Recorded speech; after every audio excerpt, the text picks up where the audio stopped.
సుభద్ర వదిలే. అది నిన్నటితో చైన్ సమస్య ముగిసిపోయింది కదా. ఎలా వదిలిపెట్టగలం వదినా? సమస్య వెతుక్కుంటూ కొరియర్ రూపంలో ఇంటికొచ్చింది. సరే సరే పోతే పోనీ వదిలే.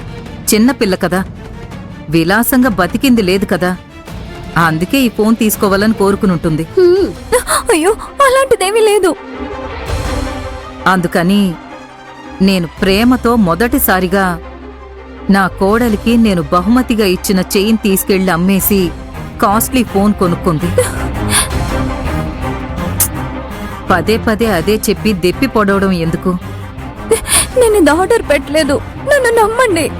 ఏం దేవి, నువ్వు ఫోన్ కావాలని అడిగుంటే నేనే కొనిచ్చేదాన్ని కదమ్మా. దీనికోసం చైన్ అమ్మేశావా? ఏంటిది? తను చేయలేదు అని పదే పదే చెప్తున్నారు కదా అత్తయ్య. ఎందుకు తన మాటలు నమ్మకుండా మీ పాటికి మీరే మాట్లాడుకుంటున్నారు? నువ్వు సైలెంట్ గా ఉండు సత్య.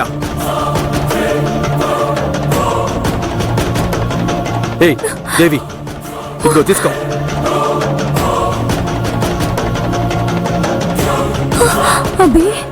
తీసుకోమంటున్నానా? ఇది అమ్మకి ఇచ్చేసి నేను చేసింది తప్పు అని ఆవిడ కాళ్ళు పట్టుకొని క్షమాపణ అడుగు. బావా, అభి, కాళ్ళు పట్టుకోవడం లాంటివేమీ వద్దు. కడుపుతో ఉంది కదా. అమ్మని క్షమాపణ అడగమని చెప్పానా? భర్త చెప్పిన మాట నువ్వు వింటావా లేదా? ఈ డబ్బు అమ్మకిచ్చేసి నువ్వు క్షమాపణలు అడుగుతావా లేదా?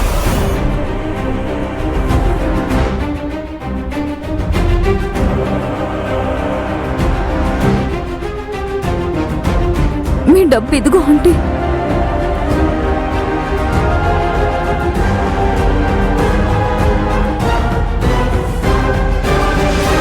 క్షమాపణ అడగమని చెప్తున్నా.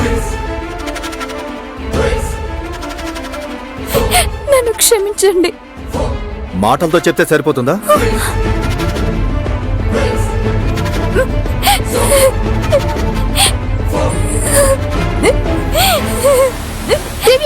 మధ్యలో అక్క, నన్ను క్షమించండి అంటే. ఏంటి బావా ఇది? ఆటలాడుతున్నారా? మీకు మనస్సాక్షి అనేదే లేదా? అత్తయ్య, ఏంటత్తయ్య మీరు కూడా ఇలా చేస్తున్నారు? అరే, నేను వద్దనే కదా చెప్పాను.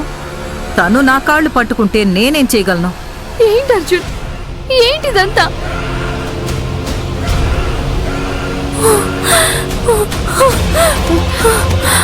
దేవి అక్క.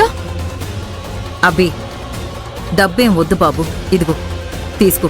వద్దమ్మా, నేను తీసుకునే శాలరీతో సేవ్ చేసిన డబ్బమ్మా. ఎంతైనా దేవి చేసింది తప్పే కదా. మీరిచ్చిన చైన్ అమ్మి కాస్ట్లీ ఫోన్ తీసుకుంది, అందుకు నేను క్షమాపణ అడుగుతున్నానమ్మా. నువ్వు నా కొడుకువిరా, ఎందుకు నన్ను క్షమాపణ అడుగుతున్నావు? నేను తనని క్షమించానురా. ఇదిగో డబ్బు తీసుకో. తీసుకోరా, ఇదిగో.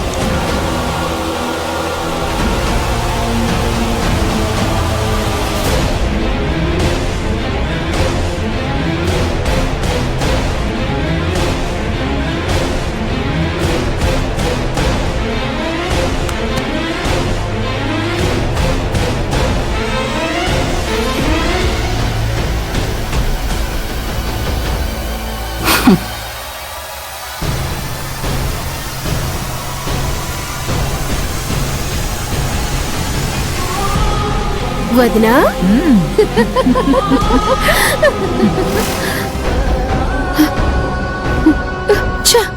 పెద్ద దొంగల ముఠాలా ఉంది.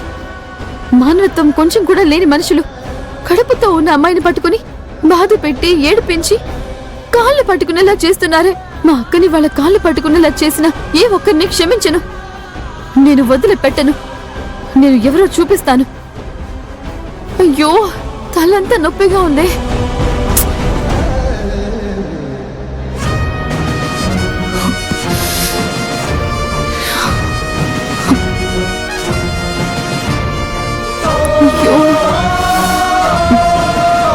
ఏంటి సత్య నువ్వు?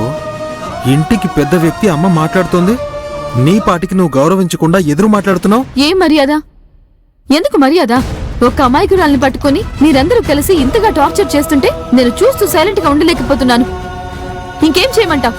నేను కూడా అందరితో కలిసి బాగా డప్పు కొట్టనా? సత్య, నిన్ను చాలా రోజుల నుంచి గమనిస్తూనే ఉన్నాను. రాను రాను నీ మాటల్ని చూస్తుంటే చాలా స్ట్రాంగ్ గా దారుణంగా ఉన్నాయి. ఈ ఇంట్లో అన్యాయం అరాచకం జరుగుతుందని నీకు కూడా బాగా అర్థమైంది అర్జున్. అమ్మా, అత్త, అబ్బి, నేను మాట్లాడిందంతా కూడా తప్పు అంటున్నావా? అయితే దేవి చైనమైన డబ్బులు ఏం చేసిందో నిన్నటి వరకు తెలియలేదు.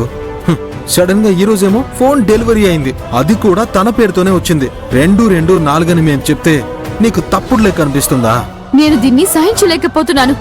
అయ్యో.